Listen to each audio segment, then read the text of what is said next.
Čeprav morda tako izgleda, ne vozim kakšnega dirkalnika, ampak Lexusa RZ. Ampak ta Lexus RZ že na prvi pogled ni povsem običajen avto. To je avto, ki premika tehnične meje. Inženirji pravijo, prihodnost je steer-by-wire, torej krmiljenje preko žice, električnih signalov in pametne programske opreme. In kaj to prinaša za voznika? Povsem novo vozno izkušnjo. Še preden pa ocenimo, ali gre razvoj v pravo smer, pa vas na hitro še enkrat povabim, da se naročite na naš YouTube kanal, če vas zanimajo takšne tehnične zgodbe.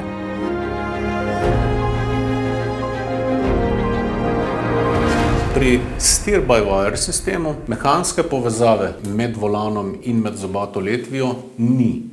Tukaj imamo modul na volanu, imamo modul na zobati letvi, med njima pa samo elektronsko komunikacijo brez mehanske same povezave. In zdaj pričakujem, da se bo na vaših tipkovnicah v komentarjih dobesedno zaiskrilo. Spet ena nepotrebna tehnična novotarija, celo potencialno nevarna, zoprna za uporabo oziroma le kopija zelo kontroverznega Teslinega sistema, boste rekli. In moram priznati, da so bili to tudi moji glavni pomisleki. Ampak pozor, Lexusova tehnologija nikakor ni namenjena lovljenju wow efekta. Ta Lexusov volan je Teslinemu yoke volanu podoben le vizualno. Tehnično pa je ta volan s kolesi povezan prek žice, Teslin volan pa je povezan mehansko, torej na klasičen način. In kaj se pri tem zgodi? Volan, ki po svoji obliki ni namenjen obračanju, smo morali obračati. In veste, najraje se obračajo stvari, ki so pravilne okrogle oblike.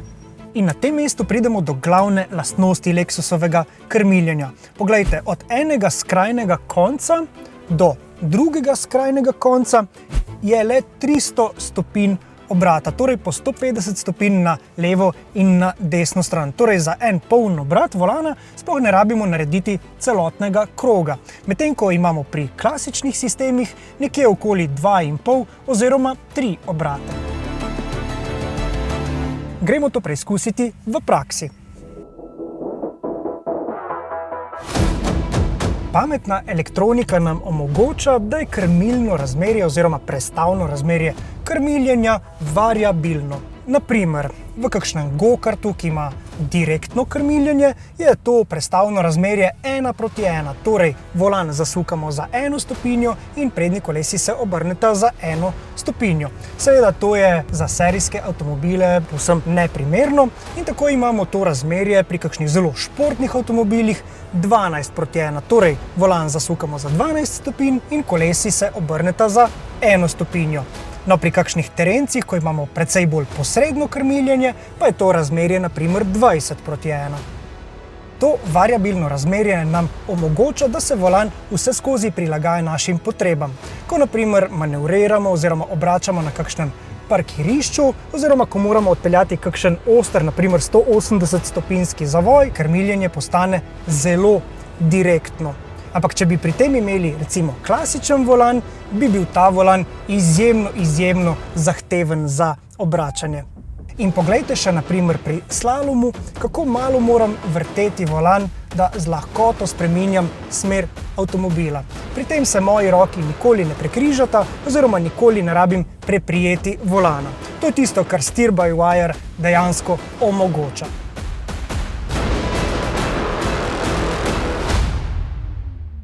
Seveda pa se princip delovanja spremeni, ko grem na odprto cesto in vozim z višjimi hitrostmi.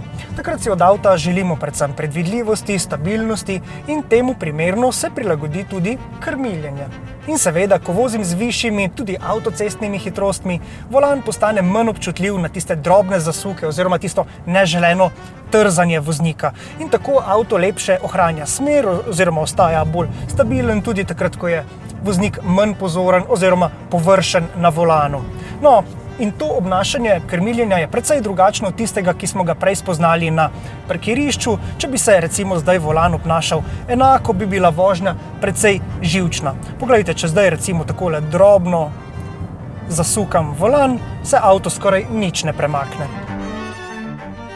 V prvem avtomobilskem stoletju in pol smo se ljudje navadili, da avtomobile čutimo prek železa, jekla, aluminija, skratka prek čvrste mehanske povezave med volanom in kolesi. Resnica pa je, da so nam že zadnjih 20 let to čutenje dozirali računalniki. Lexus pa je šel še korak dlje. Mehansko povezavo je vrgel dobesedno v koš in namesto nje ponudil digitalno simulacijo. Tako nekako kot pri volanu za kakšen simulator za video igre. Ampak pri Lexusu so se inženirji potrudili, da je ta občutek na volanu čim bolj naraven. Tukaj nastopita dva elektromotorja. Prvi, lahko mu rečemo tudi krmilni akutator, je spodaj na krmilni letvi in meri sile, ki pridejo do koles z asfalta. Drugi, akutator krmilnega navora, pa je neposredno v volanu. Ta skrbi za tako imenovani force feedback oziroma za goljufanje naših možganov. Računalnik v milisekundah preračuna, kakšno silo bi mi z asfalta dobili v klasičnem avtu in jo umetno poustvari v naših dlaneh. Sistem steer-by-wire deluje kot nekakšen inteligenten filter med asfaltom in mojimi dlanmi. Medtem ko klasičen mehanski sistem brez usmiljenja s ceste prenese tudi vse, da rečem tako, smeti, tudi tiste informacije, ki jih ne potrebujem, recimo vibracije, slabo uravnoteženih koles, gum ali pa kakšne udarce, ko povozim kakšen jašek. No, v primeru steer-by-wire pa računalnik te moteče elemente preprosto izbriše. Sistem tako za voznika obdrži le tiste koristne informacije, recimo o spremembi podlage ali pa spremembi teksture asfalta, ki bi lahko morda vodila do izgube oprijema avtomobila.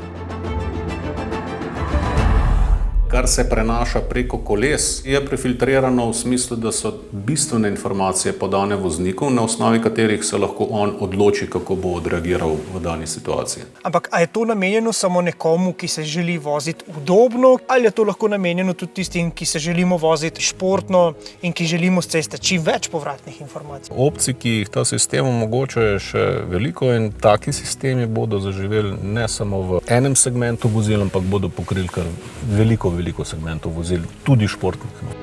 Kakšen je torej končni rezultat tega delovanja? Tukaj na volanu jaz dobim popolnoma dovolj informacij, ki jih potrebujem tudi za dinamično vožnjo. No, tisti neželeni udarci oziroma nepotrebne informacije pa ostanejo tam, kjer morajo ostati, torej na kolesih. Ampak, ali bo to všeč vsakemu vozniku? Lexus je naredil sistem, ki se zares občuti drugače in tudi sam doslej še nisem imel kakšne podobne izkušnje. In seveda zato rabimo nekaj časa, da se na to novost navadimo. Je pa res, da več privajanja terja manevriranja na parkiriščih, kot pa potem sama vožnja. In tudi sam sem se zalotil, da sem nekajkrat želel kar po nepotrebnem preprijeti volan na parkirišču, čeprav tega s tem volanom seveda ni treba narediti. Ampak koliko časa je trajalo to privajanje, boste vprašali, ne več kot le prvih nekaj voženj. Zdaj pa še k najbolj občutljivemu vprašanju – varnosti. Priznam, ideja, da med našimi dlanmi in kolesi ni nobene kovinske vezi, vzbuja nelagodje. In ta dilema je leta begala tudi Lexusove inženirje. Glavno vprašanje ni bilo tehnološko, ampak pravno. Kdo je odgovoren, če sistem odpove? Je kriv voznik ali tisti, ki je napisal kodo? In prav zato je trajalo do leta 2021, da je takšen sistem v Evropi sploh uradno dovoljen in vse do danes, da lahko takšen avto prvič vozimo tudi v Sloveniji. Seveda, Lexus je moral dokazati, da je možnost tehnične napake skorajda nična. S tem pa je odgovornost še vedno primarno na vozniku, oziroma če bi tehnika Lexusa javila napako, je odgovornost na vozniku, da vozilo pravočasno ustavi.